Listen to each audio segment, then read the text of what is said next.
Let me pull another paragraph here, and then I want to ask you a question about some of your personal experiences.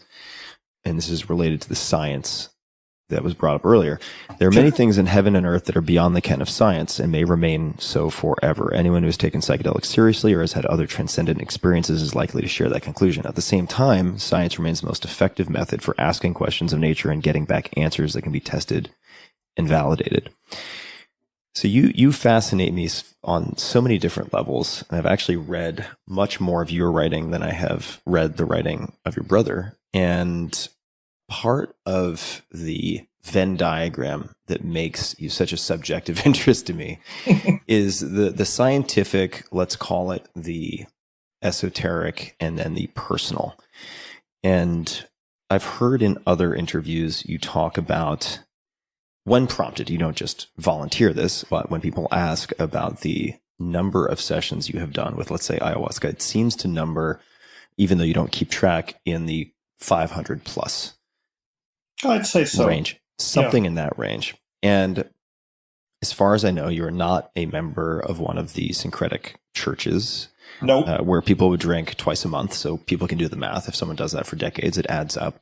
Yeah. I would love for you to speak to, because many people will hear that and they'll say, well, wait a second. You do it once, it changes your life, and then you're kind of done. Why on earth would you ever do it so many times? And I would just love to hear you speak to that. Partly it's because of the context in which I have used ayahuasca and brought other people to South America to have these experiences. I've organized retreats and that sort of thing. So I'm one of those, I'm guilty. If you want to point at the people that have fostered ayahuasca tourism, I've certainly contributed to that. I'm a little conflicted about it. So when I do these retreats, then I drink. People expect me to drink, and I do drink. The other reason is, I think every time you take it, maybe this is the more valid reason, every time that you take it, or most times that you take it, not every time you take ayahuasca is going to be a peak experience. I mean, there's lots of times when it's disappointing and you just get sick and the brew is bad or whatever. But it has a lot to teach us. There's a lot to learn from ayahuasca. And even though you've taken it multiple times, you still keep getting new insights or new, I mean, the experience seems worthwhile. And so I keep taking it. Maybe I'm thick-skulled. Maybe other people have an easier way to assimilate the lesson and say, yeah, I got the message. Okay, I don't need to do this anymore. I've come close to that a couple of times, but I think Ram Dass famously said, or maybe it was Alan Watts, I'm not sure, who said, once you get the message, hang up the phone. Right.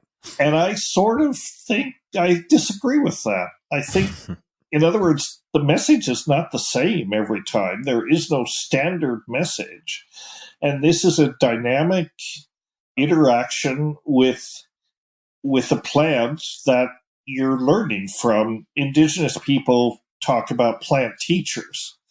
And you can get into the weeds about whether that's a valid concept. Are they really intelligent? Are they not? The point is, it doesn't really matter whether the plants, the ayahuasca opens up some part of yourself that may present as something not the self, but that knows things, has information to transfer. It doesn't really matter. What I say is the information good. So every time you take it, or when you take it, there's really a bottomless well of things to still be thought about and assimilated and so on. So I kind of don't believe in the hang up the phone approach. My approach would be, I guess, keep listening. Keep listening, because a lot of what you might hear will be stuff that you've heard before, but there may be new things that come along that make it worth it to stay engaged. And so that's how I relate to it. It's not a waste of time to keep listening.